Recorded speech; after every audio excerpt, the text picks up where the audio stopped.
I'm national correspondent Kayla Gaskins in Washington. As the world's attention focuses on Israel and Iran's fight, some are raising concerns China could take advantage of the moment to make a move for Taiwan.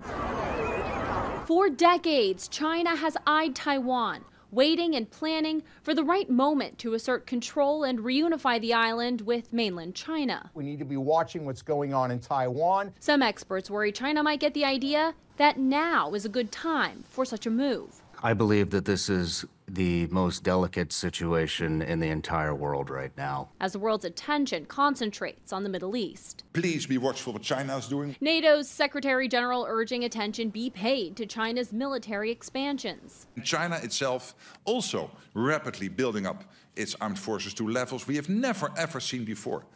So the international security situation has changed dramatically. Earlier this month, the Chinese Navy conducting unprecedented drills in the Pacific involving 2 of their aircraft carriers. Taiwan's vice president pointing out an aggressive China is not just a Taiwan problem. Again, raise that it's not only around Taiwan. They are all over the South China Sea. They're to the north, around Japan. Meanwhile, as China flexes its naval might in the region, the Israel-Iran war prompting the United States to move the Nimitz aircraft carrier and strike group out of Asia and to the Middle East. China, although friendly with Iran, has not come to their aid, likely because it's not in China's interest for the conflict to escalate further, especially as Iran threatens to close the Strait of Hormuz. 20% of the world's oil passes through that waterway. China's limited. They don't want the Straits of Hormuz closed because that's where they rely on the bulk of their energy. Most of their oil comes from Iran. So what they don't want is an escalation that leads Israel to strike oil refineries. Beijing is watching President Trump's every move regarding Israel and Iran to better understand his sometimes hard to predict foreign policy approach. Notes China will take into consideration when making decisions about Taiwan. In Washington, I'm Kayla Gaskins. Joining us to discuss, Chinese Communist Party expert Dr. Gordon Chang. And obviously, the NATO summit and the conflict in the Middle East is hanging over that right now. The NATO Secretary General expressed a concern over China's military buildup around Taiwan. How could what the U.S. does next with all of the international conflicts right now impact what China does? I think it could impact 2 ways. One of them is that the Chinese can see that the United States is bogged down in the Middle East, and they may believe that they have open season on Taiwan or the Philippines. In the last couple days, starting June 19th, China started to pressure Taiwan in its airspace with these 74 flights going very close to Taiwan, 61 of them across the median line, in other words, into Taiwan airspace. Yeah, I think, though, that the Chinese look at what occurred and probably will be deterred. I take that view because President Trump clearly will do what he says he will do. And I think the Chinese looked at that and said they just don't want to take him on. They've had so many previous American presidents who said one thing and never followed through, but Trump followed through. So is it your opinion that we're kind of in this, or they're kind of in this wait and see mode, or how big of a possibility of China acting on Taiwan do you see? I mean, could we be looking at soon the next war in East Asia? Well, we could always be looking at the next war in East Asia, and it's not just Taiwan.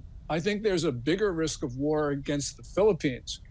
Because also in the last 3 days, we saw these more than 50 maritime militia ships of China swarming Iroquois Reef of the Philippines in the South China Sea. Beijing is engaged in some very belligerent activities against the Philippines. Some of them may be even constituting acts of war. So it could be anywhere, Didi, not just Taiwan. And then again, there are provocative Chinese activities against South Korea, Japan, and the faraway Australia. So anywhere along this periphery is a danger point for the world. You mentioned some key allies here. The president touting the pledge to hike defense spending among NATO members. As I mentioned, that ongoing, the summit right now. What message do you think that sends to China? I think that it shows political will, which is something that the Chinese need to see. You know, during President Trump's first term, he pushed NATO in the right direction in terms of spending. He's got a lot more work to do, but we're seeing progress. And that is not only a message to China, but to China's good friend, Russia, because Russia has been pressuring not just Ukraine with the war, but also going after the Baltics and Poland with provocative activities. So this is an assault on NATO as well as Ukraine. As we look at, I mean, we mentioned the possibility, and you said that there's always the threat of a war in East Asia. I'm curious about what this would mean for the U.S. What does the Taiwan Relations Act mean for our commitment should there be a war? Well, our commitment is to basically make sure that Taiwan has military equipment that it needs to defend itself. We have not been very good in meeting that commitment because we've been slow walking arms sales. And also, we have not been selling to Taiwan what it really needs. It really needs submarines. And of course, it needs cruise missiles. And we have been very reluctant to supply those things.